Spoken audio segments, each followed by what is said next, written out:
Welcome to Deciphered. I'm Ed. I spend my days in the cybersecurity talent market, and here's what I've learned. Companies aren't failing because they don't care. They're failing because they're securing the wrong things. Today I'm joined by Ryan, Head of Security at VicReturn. He's built cybersecurity programs across telco, government, and the startup environment. Welcome, Ryan. Thanks for being on. Thank you, and great to be here. It's an interesting journey that we are in, and cybersecurity is constantly changing, and it's not static anymore.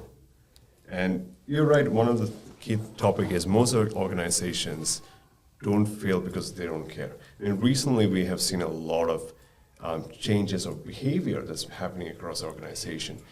They do care a lot. They have the budget, they invest in all the tools, but the problem starts when it starts to break, when effort is not applied at the right places. And the most important part is we sort of secure what's visible, not valuable. Mm-hmm. That's the biggest misconception that's happening, right? And especially in the market where we have all the dashboards and we are trying to comply from a checklist point of view. Everyone wants to look good, but the core part of the problem is we sometimes tend to forget where our core information is sitting and who got access to it. And the recent stats that came out was the cyber crime is affecting the global economy $10 trillion a year. Mm. And a breach is still cost organizations millions for them to recover. And this brings me to an important point is most spending does not equate to safety. You opened with this idea about leaders with budgets. They attend briefings, they invest in tools, but they still don't get it right. Walk me through what's securing, about what's securing visible and what's securing valuable, and what's the best practice have you found? Yeah, in practice, it looks like they invest heavily on things where, let's say, there are platforms like automated GRC platform, where let's say you have to comply with NIST or ISO, and you can make the score look 98% compliant at all times, but it all comes down to your controls and your test cases that has been assigned, and have you connected to all the sources. So you can manipulate the data to make it look good, but the goal is to actually understand how it is performing and what percentage you're looking at. That's a problem. And let's say there are vendors who are always trying to pitch new products to the market. Let's say a vendor is trying to say that they got 24/7 threat monitoring. But it all comes down to what are you doing with that information, right? And if you zoom out from all the scenarios that's just outlined here, there's one key part of it, which is clarity. We should know where the data is sitting. We should know the clarity on what's valuable, what's sensitive information. And most important thing is when an incident happens, how quickly can you recover from it? And that's a part where I would say organization tends to protect show what's visible, but fail to protect what's valuable. And that's the part where I would say the recent conversations that I've been having with organizations or with other key members, this is one of the main pain points. And the recent cyber attacks that is constantly happening, that boils down to the same core problem and fundamentals. You talk about spending and that sort of thing, and the tooling. At the end of the day, whose decision is it?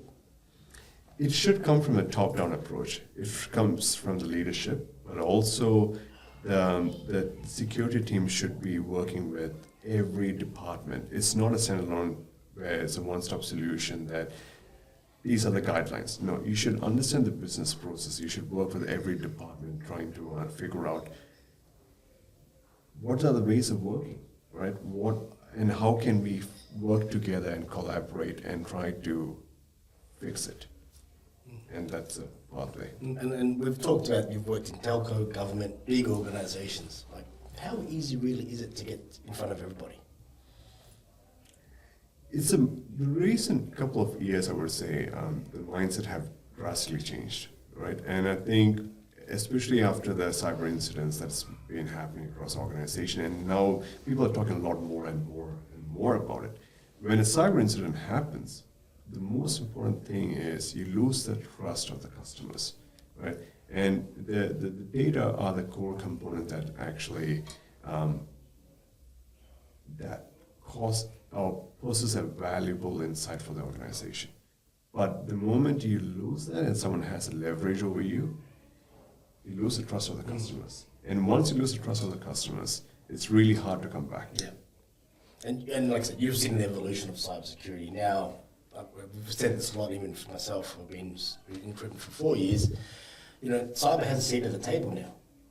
The big round table, they're no longer the poor cousin of the IT department. You're now your own department, but probably a bigger department as well, where, like you said, you have to be in front of everybody. It's a team effort. That's right. Everyone's secure. And it's good to have a seat at the table, but now since you have a seat at the table, it's really important that you utilize it and you work with everyone, right? And every organization is different, right? And before you onboard any more tools, since you have the leverage, you have to utilize it effectively and collaborate with everyone. And with that, like we talked about budgets before, like does spending more money mean better security? It's a classic Goldilocks problem, right? Too much too early. It's like slapping enterprise grade level security controls on your organizations. For instance, you're across on Essential 8 and you have 3 levels, right? And let's say someone is coming into an organization and saying that we need level 3 for every controls, right? For a small size organization, that's too much. You are disrupting the innovation part of it. Innovation is what actually makes you unique as an organization across your competition. But the moment you slap that, it's going to disrupt the workflow. And that's when you have shadow IT, and that's when you have all the domino effect. But on the other end, it's too little for too long is you rely on informal access. Basic habits even as organization grows. That one compromised account is more than enough to bring down the entire organization. So you have 2 sides of the spectrum. And now for you to transition, it is really important that how you transition that and what's the sweet spot on how you can apply the security for an organization. And that's really working with everyone in the business, as we said before, to find out what your priorities are. Exactly. I mean, the benchmark keeps changing, and it's really important that you do a retrospective review of where you stand, and your risk exposure keeps growing as your organization matures. And this is when you have to constantly understand that it's not a once-a-year review. It's a constant review that I would tell the team is, has a baseline changed? Okay, do we have more PII information sitting somewhere that we are not even across? Or who else has access to the system, right? And how often are you reusing the password or changing the password, or what layers of security have you added on top of it, right? And it's a constant retrospective review of, you should know how your organization is performing, right? You should know where your assets are all sitting, right? And you should know. If you don't know, that's a huge problem. Excellent, mate. And tell me, you've done from startup to enterprise sort of level security. Does it differ between large and small? You've touched on it before. Yes, especially. I mean, my background has been from telecommunications. I've been fortunate enough to work with some of the greatest people, great mentors. Like big NBA. budgets, I'm assuming. Yes, big budgets. So programs like NBN, I've been part of Telstra 5G rollout nationwide, and also headed the Kramer Telstra from Sienna on releasing a couple of major products for Foxtel, Belong, Unity, and everyone. One key part for those structured organizations was precision and process are non-negotiable. Whereas in a startup, that's a gray area there, all right? Because when you're starting off, that's not your core component. You're trying to kickstart the products or the scheme, as for instance, container deposit scheme. You're working with many stakeholders. You have immense pressure from the state, public, media, and to launch these products, right? So speed, momentum were critical components, but then you sort of transition out of it, and because the security will be the quiet person in the corner, and everyone will notice only when things goes wrong, right? And that's all right. I mean, that openness is actually pretty common across organizations, but there is a point in time when the maturity kicks in where can you continue this journey for the rest of your life in the organization? Because that's a recipe for disaster, right? And that's the time when you sort of realize that we need to get hold of it, and there is a small window of opportunity there, right, for transition. The moment you miss that window of opportunity, the security will never embed in your company's DNA, right? And that's what and then my objective was pretty simple, where my goal is not to lock everything down, is to find the business processes, establish the ways of working, and do a transition and work with the team to establish the ways of working. Yeah, security isn't like locking it all up and no one being able to touch it or use it. Because what's the point of that? Business. Oh, exactly. And I mean,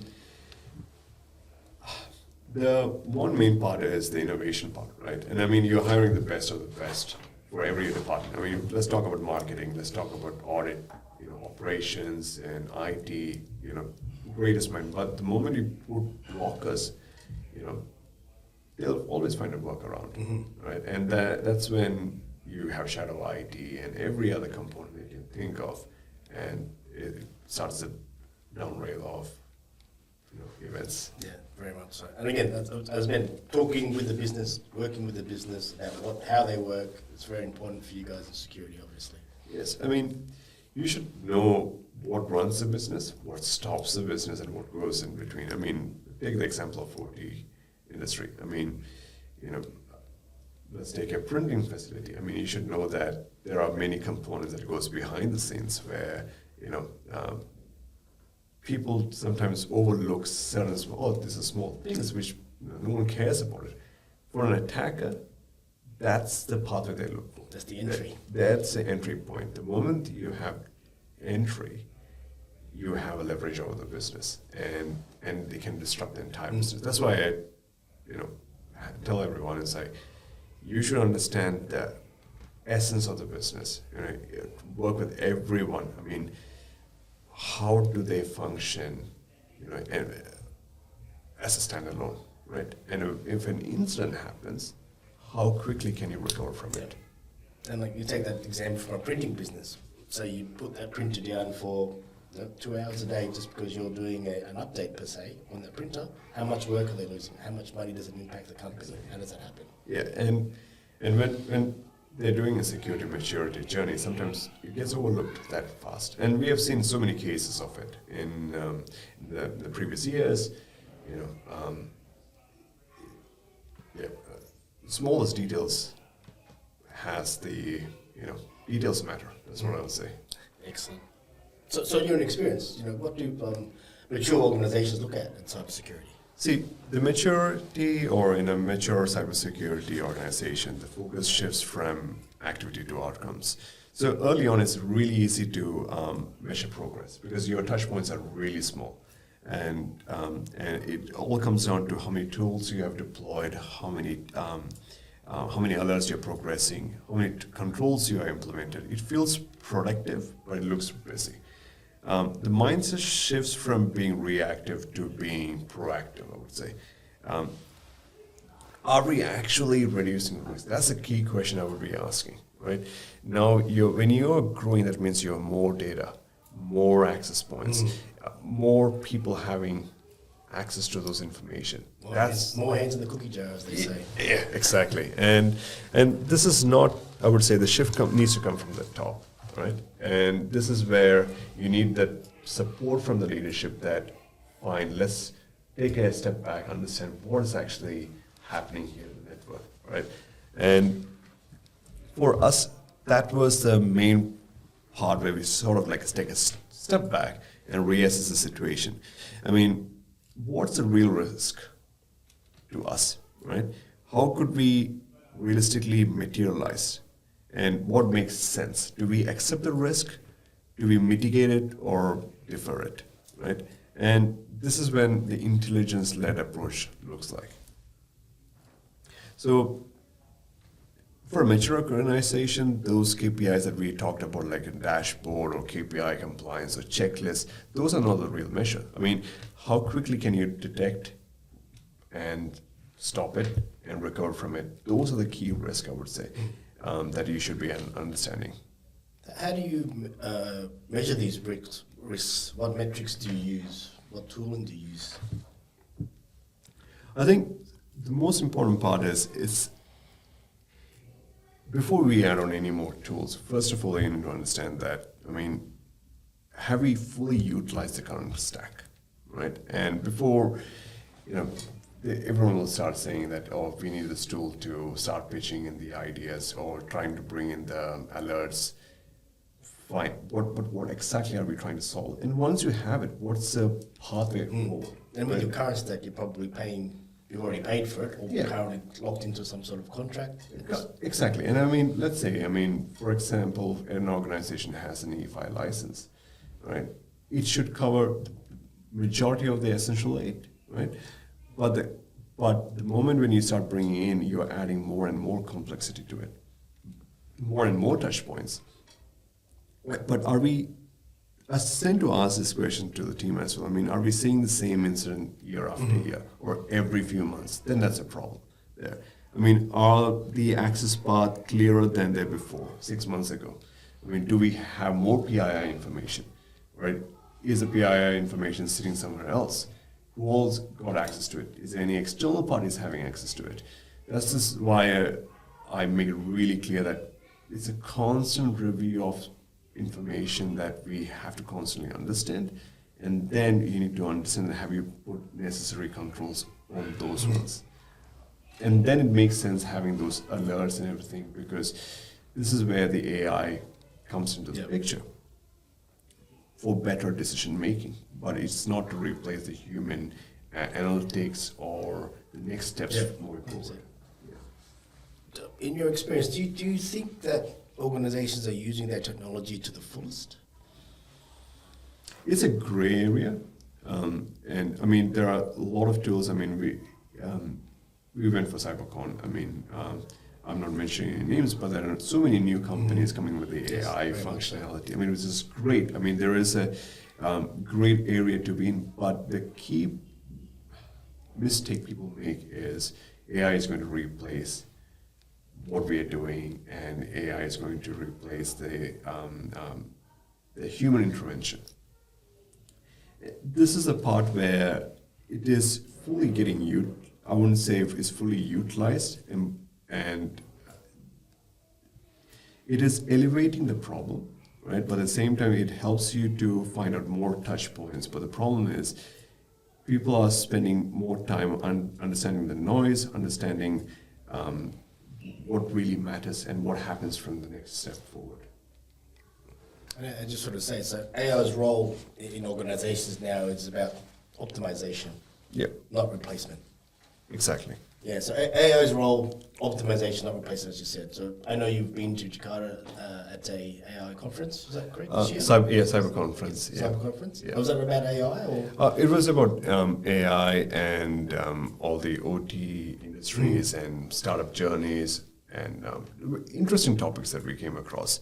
I mean, one of the main point was AI's role and its optimization, not replacement. I think that's something that it resonated with me throughout the time, where it entered to remove repetition and scale effort.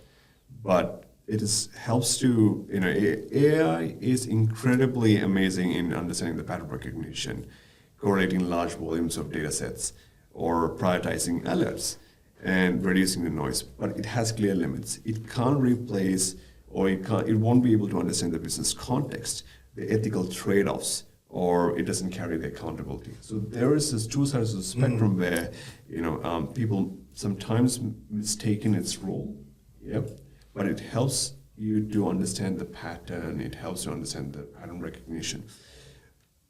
My view is really simple. AI is a great enabler, but it cannot replace human judgment. AI replaces repetition, but human remains central to cyber risk. 100%. Someone's got to check it. Someone has to check it. Yep. And any organization, that smallest behavior of proper hygiene, if it's not been done the right way, that's the pathway for entry. And also assume for a second, where if an intruder consumes identity of staff and use their credentials to enter the system, AI won't be able to detect that. Yep. It sees as a legitimate user. And you can have all that fancy tools, but if your foundation is not correct, everything will start falling apart. 100%. And like I said at CyberCon, there's heaps of new AI companies. And even as I saw it, witnessed it myself this year, and walking around the booths, I went last year to this year, I think there's probably a 50% intake of more vendors that are using AI-powered sort of software now. What do you say when someone pitches you a full AI security platform? I'm cautious. See, whenever I hear it runs itself, my first question is, what happens when it's wrong? Who takes accountability? I mean, someone has to make that decision making there, right? And you can't just assume that, for instance, let's say you go into ChatGPT, right, and put in some questions and it just spits out some information, but that information is wrong. And you use that information across many platforms, but who takes an accountability? Can you blame the AI for ChatGPT for giving you out the wrong information, right? See, in reality, AI works best when it augments a well-designed security programs, right? But if your fundamentals are weak, it just amplifies that weakness faster. Yeah. And it will be too hard for you to go back and fix it, right? By the time, if an incident happens, it'll become a chaotic one where you're not sure, and when the DFI process kicks off, this is when things gets really interesting. It's like all AI, you have to train it first, right? You have to train it first. And You need to. And who's going to train it? A human's going to train it. A human's going to train it, and I think it takes time. But at this point in time, right, it can't replace a human judgment, right? But maybe in the future, obviously, things will change. And with that, like we touched on it before, so AI, what can it do? So it is really important to understand AI's role, where it helps to explain that patterns. You attend a lot of roundtables in the conferences. I've seen your LinkedIn, you're very busy, you're international, Mr. Worldwide, as they say. What's the general consensus of cybersecurity? What are the general topics that you are seeing and the pain points that you're seeing in the industry at the moment?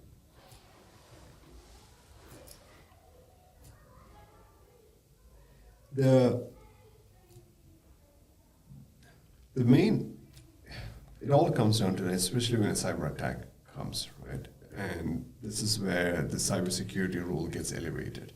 And if you do RCA, majority of the time it's humans will be at the center of this, right? Sometimes it's not a malicious intent, but at the same time it's something that technology changes, but the human behavior takes time, right? And if I zoom out from all those topics that we have ever spoken about, my core principle is your weakest link is your organization on your basic hygiene, on credentials and how you maintain it and your business process around it. But if you're not looking at it, and if you're overlooking it and focusing your energy on the wrong things, that's when they don't care about your business. Attackers don't care about the business process. They care about the data and who is handling it.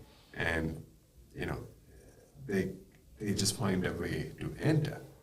And that roundtable conferences, everything has given me a great insight of, that's a part where you need to focus on. And before sometimes you just go back to the basic, simple fundamentals. Making it really simple helps you to understand that it is really important for you to understand that human behavior and try to make the training simulation as close as possible. I mean, let's say you have your team members putting all the confidential information in ChatGPT or Grok or Gemini platforms. And they don't understand the relevance or what happens beyond that. Yeah. Fine. Let's make it a bit more personal where would you put up your child's personal information or your passport, your bank details in ChatGPT, right? No, because someone else will have access to it. So try to read it as more close as possible. And this is when you do simulation exercises. Try to do a personalized test as close as possible and train them, because work with them. And sometimes just because our knowledge is a lot higher than in security space is a lot higher, that doesn't mean that give them the time to learn about it and understand and relate as humanly possible. And this is when you can train your staff, train your team members to understand what are the best practices, right? And this is what I learned throughout my time in roundtable conferences, because it all comes down to that one point. That one person. One person. That's more than enough. Exactly. The change awareness piece. Yeah. There are a few roles that we've seen sort of come up in the market this year around that human element, talking to people, making them understand security, but in a humane or human point of view, without the technical jargon. Like I said before, making it personal, like phishing attacks that are phishing exercises that are more relevant to them as a human being day to day. Do you think that's probably a role that you'll see more in the future? I do, to be honest. It's really important that when you are hiring someone from a leadership or someone from for any security role, it is people sometimes don't understand the complex IT component of it. But trying to explain in layman terms and trying to work with them, trying to understand that how can you relate that concept to the current business process of what they're doing. So the role over time will change, but I think the most important part is the educational piece. And that definition of role over the time when you're hiring team members, that's a core component, because if you go to a boardroom meeting, right, if you explain that, the threat intelligence is showing this X amount of data in size of, they won't understand, right? And that's why it is really important that you have the right people with the right skill set who can translate that complex technical component and try to equate that to a human behavior so that they can actually upskill the staff on site. And I'm sure you've been in many of those meetings explaining, trying to get funding, I guess, for some of your projects, and you've got to speak to different people. You've got a finance person there, you'll have, like your IT function there, you'll have the other parts of the business there, and you've got to talk to them to sell, I guess, effectively what you're trying to do in the upcoming 2 years, year, whatever it is, Exactly. and how much money you need for that. They need to understand why. Exactly, and I think for a change to happen, you need to understand that what are they getting out of it, right? And my concept is you have to be a great salesman, right? And try to relate as much as possible, and leave all the complexity behind it. But how can you distill that into a simple sentence? And that's why when I go for roundtable or for any events, and when I explain it, I try to explain it as simple as possible, where especially the budget, that's the most important part when you go for it. Without the budget, there's no P&L, and there's no way you can invest in your team and upskill your team and work with the team, right? And as for hiring, we see a lot of AI-driven sort of CVs and generated sort of work. I guess in your terms in security, what should people be learning about AI now in security field? So there are many great products. And the component I would say is how to apply that AI in a real workforce, and understanding that what those alert actually means. Is it just noise, or is actually meaning that actually there is a great insight? But at the same time, the learning model for these AI is to connect to all those data sets.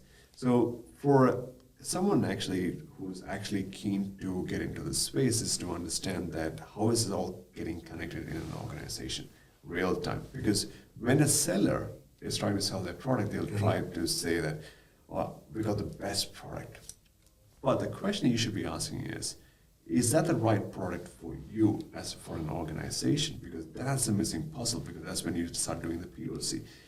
For an engineer or for someone who wants to work in the cyberspace is try to understand from the lens of your organization.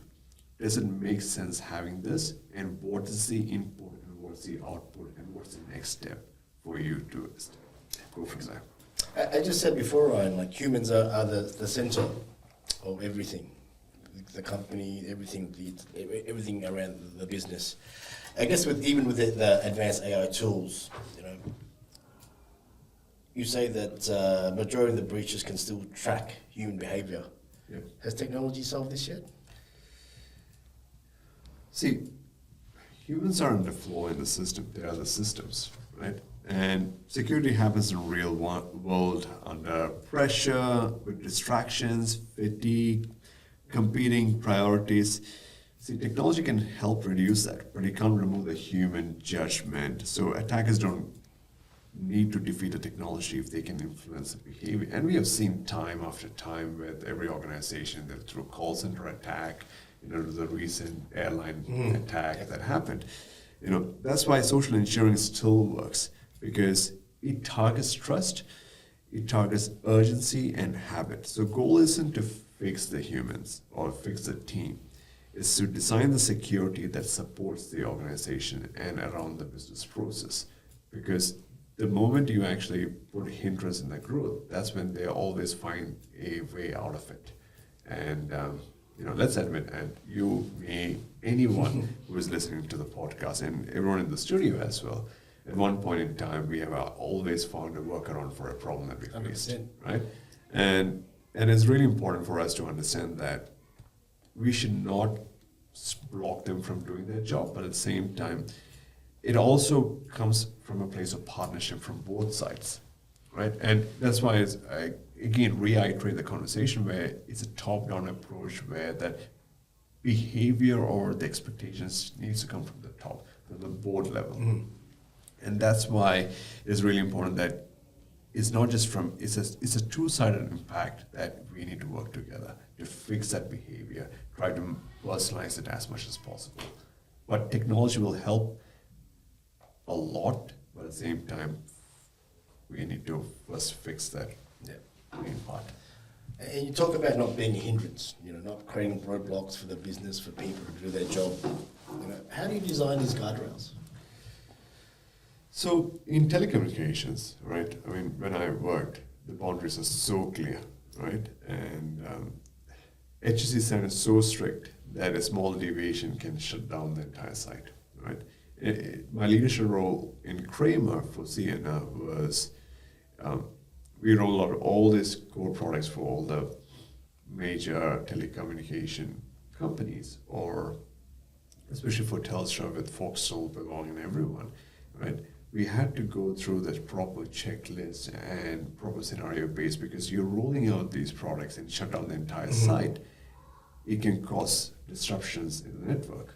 And that's why process and precision was non-negotiable. But when it comes to a startup, it is so different, because there's no boundaries. I mean,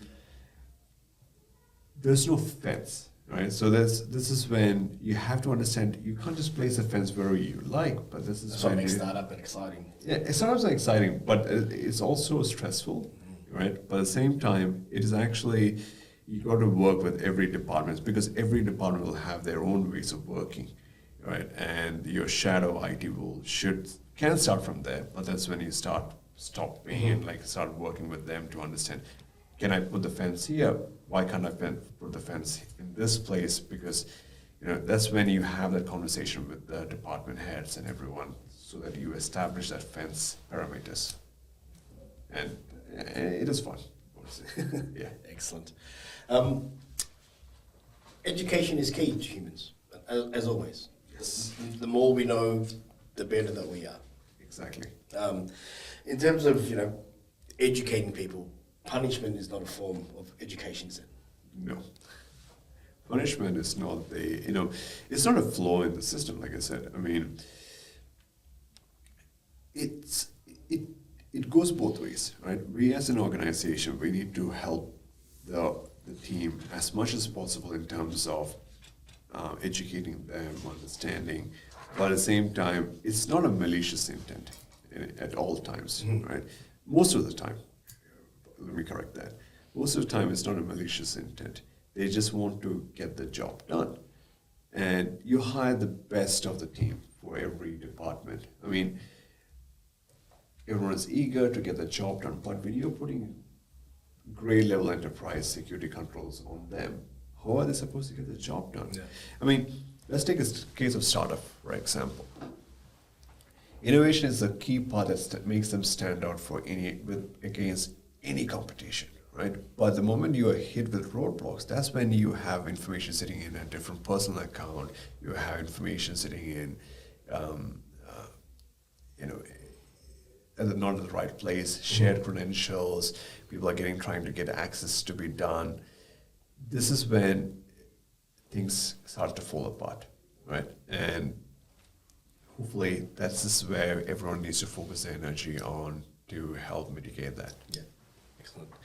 We were chatting offline before we started this, and you had a person come to you and talk about their security function and where to start. And you Yes. said to me, "What do you need?" Exactly. And they wasn't sure. So I guess for you, where do you start with this person or this company coming to you? Where would you look? Where would you think to advise them where to look? So as an organization, I mean, right now, over the last couple of years, everyone has evolved. Everything is in the cloud, and your data is your strongest asset, right? That's gold mine for anyone, right? That's what makes you unique. So where I usually start is, okay, what information are we holding, right? What is it confidential, or is it just normal information, right? And where is it stored, right? And who got access to it?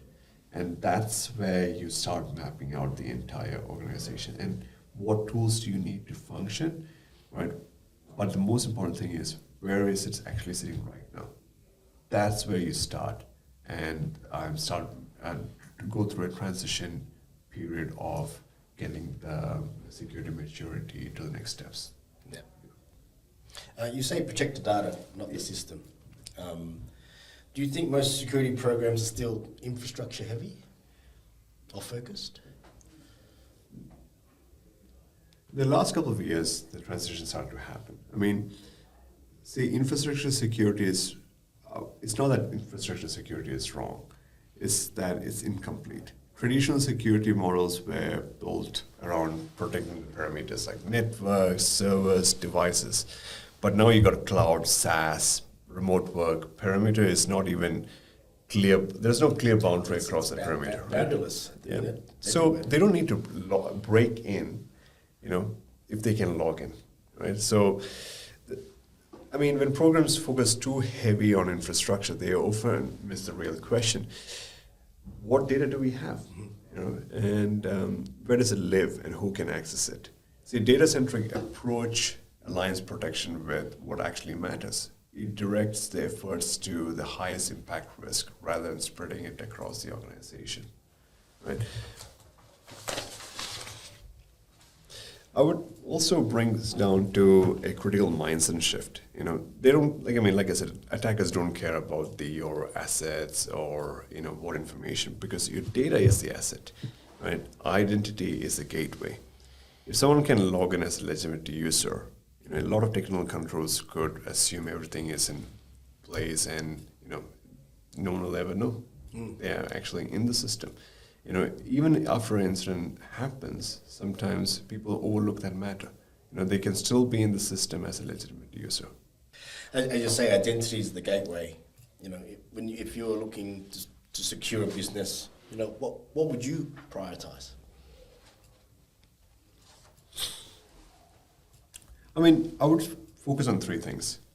First is the clarity of data, which I said. You should know what data you have, where it flows, and what actually matters most. Not everything needs to have the same level of protection, because let's say PII information would have a highest level of security.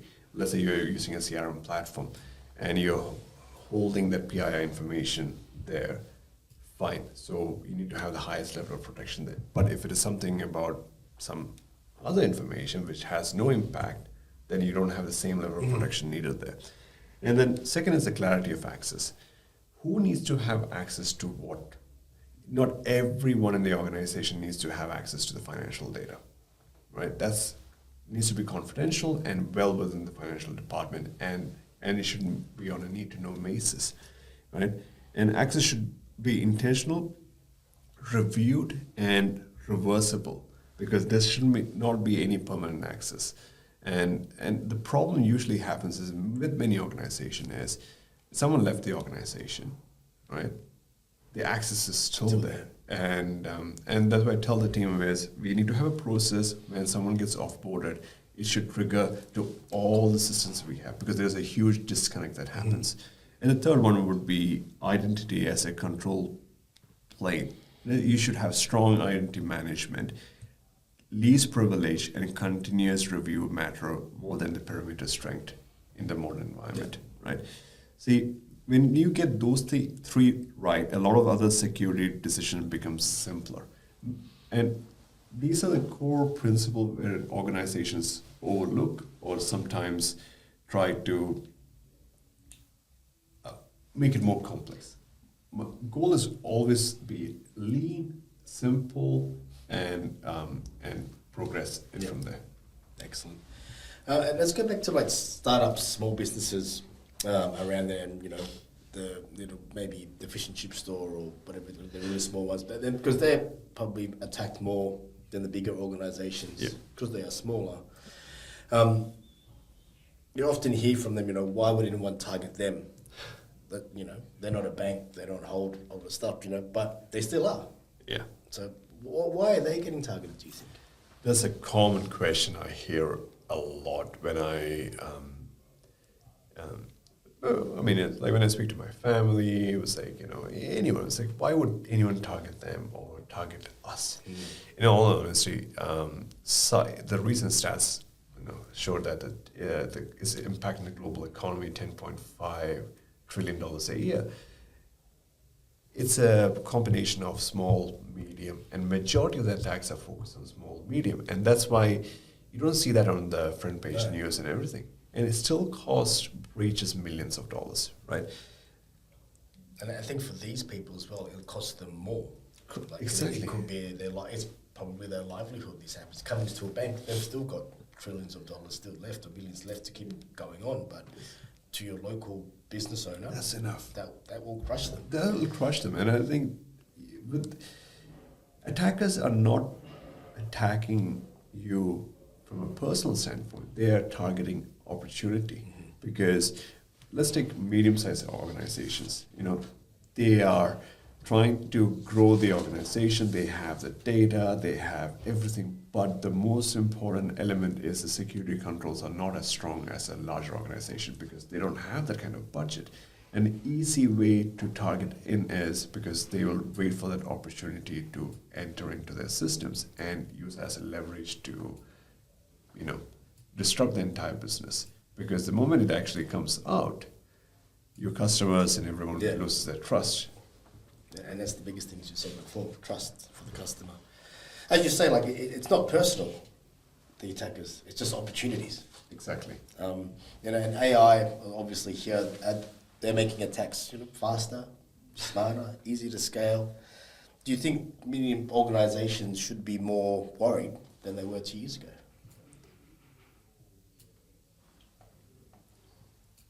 I would say they should be aware, right, but not afraid.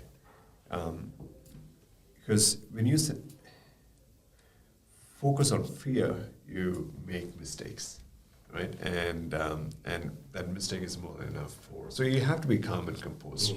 I mean, working in telecom taught me three things, right? Structure protects you under pressure, details matter, and it's all about calm control. Because the moment you show the panic in your eyes in front of your team, that's when you start you start focusing on the wrong stuff, and you have to.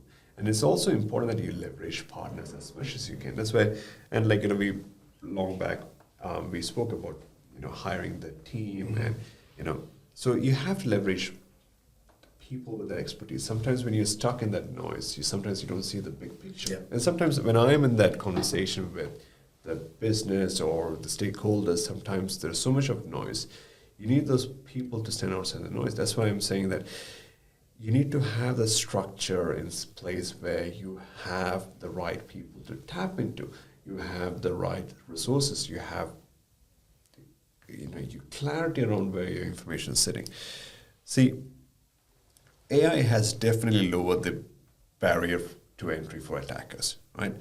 Phishing can be personalized again, personalized. There is BITB attack, browser in the browser attack. It shows that it looks like a pop-up window trying to log into your Gmail account or a Google account. People don't realize that, right? Credential stuffing can be automated, right? Reconnaissance used to take weeks, but it just takes minutes now, right?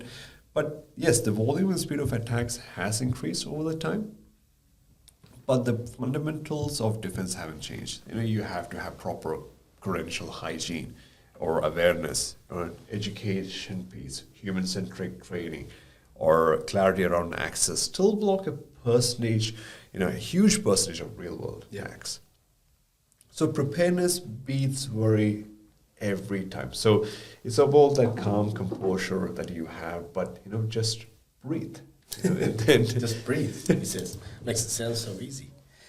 You talk about, you said it's very much a lot of times in the podcast today, and I think it seems to be your mantra. It's how quick can you detect? How quick can you respond, and how quick you can recover? Are they your three pillars of thinking when you think of anything cybersecurity? Yeah. Yes. See, I tried to design a security for how actually people, actually work in the organization.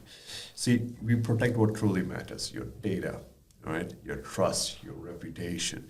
You use AI to optimize the effort, not replace judgment. And I try to use security as an enabler and a shared responsibility across the organization. I think these are all the points that we have discussed here is, I try to use as a building block, as a foundation for any step that I'm making, so that I try to keep it as simple as possible, and so that it relates to everyone, and the education piece that we are having is not just from an organization standpoint, but also from a personal, how to protect you from a personal attacks. Because there's so many ways that, people can tap into, let's say BITB attack, for instance, where, you log in and give the authentication code and everything to someone who's able to mimic that pop-up window. They have access to your Gmail, right? Then or Google account, and then it starts from there. So that's the education piece that I would say we need to have with everyone, so that it helps them. And that sort of attack will probably more for the elderly, less tech savvy type of people, because I can't sometimes tell the difference between AI and a person, and look, someone a bit older probably has less chance as well. Exactly, and I think speak about it, right? And the most important thing is ask questions. There's no right or wrong answers or right or wrong questions, but engage. So if you find something that is suspicious and it's outside the norm, speak about it. And this is when we have phishing emails come through, people speak about it. Say, hey, is it legit? Or they report it. But we have created that awareness where, feel free to ask the questions. Let us help you get to that phase of being comfortable, but at the same time, ask questions. No matter how small or how big the conversation is, everyone should be ready to have that, and everyone should be easy to approach, be approachable. Yeah, exactly. And I guess, like I said, you've attended many events, roundtables. Like, for you, are people willing to share their flaws or their attacks, or businesses are willing to share? Because is it a sign of weakness if you've been hit, and then something's been taken from you? It's It actually, from organization to organization or from person to person, but many organization, the reason why they don't talk about it, they see there is an underlying shame to it, but Like you said, the customer, losing them, the trust. But I would say you need to create that awareness as much as possible. And I mean, this is really good. Like a recent survey and the reports that's coming out, is showing that you're not just alone, right?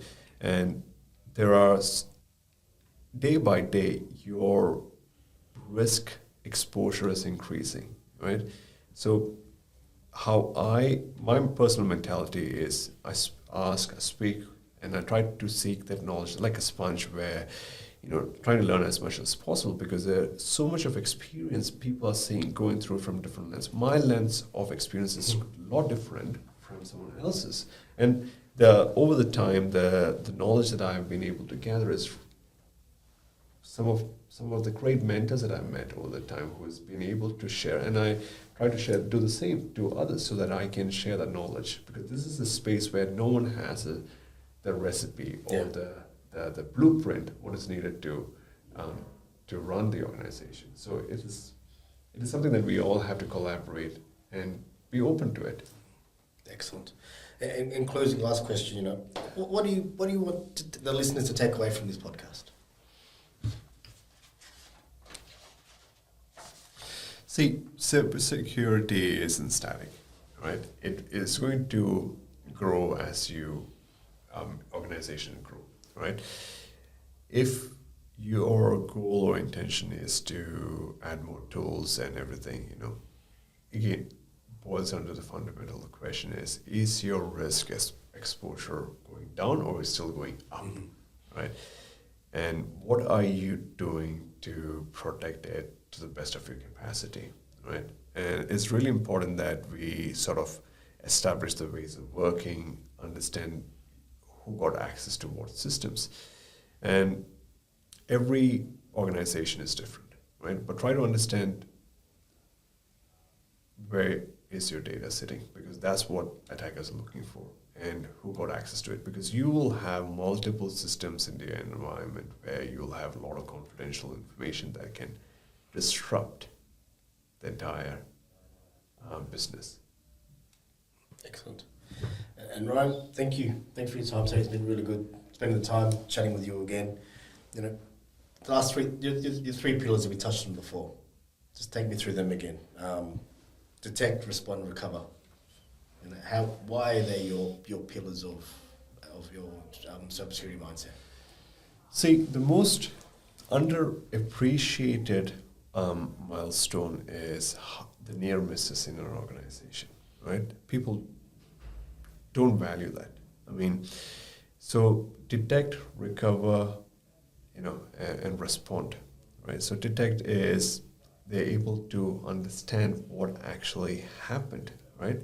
And they were able to respond immediately to stop the attacker from entering the system. So you have proper alert system, you have proper judgment calls, and your recover model, right? So things like this happens at all times. There's no way anyone is ever protected from any of those incidents, right? But the most important part is how fast can you recover from an incident? Your RTO, RPO should be up, right? You should have that definite guidelines in place where you run simulation exercises, that's why I find it really important that any organization you go, you need to apply these methods. And if it's not working, then go back to the basics of why it is not working and what is stopping you from achieving that. Excellent, Ryan. Thank you again for your time. Really good to sit down with you. Thank you, Ant. It's been a great. Thanks guys for listening, and we'll come back for the next one. Cheers.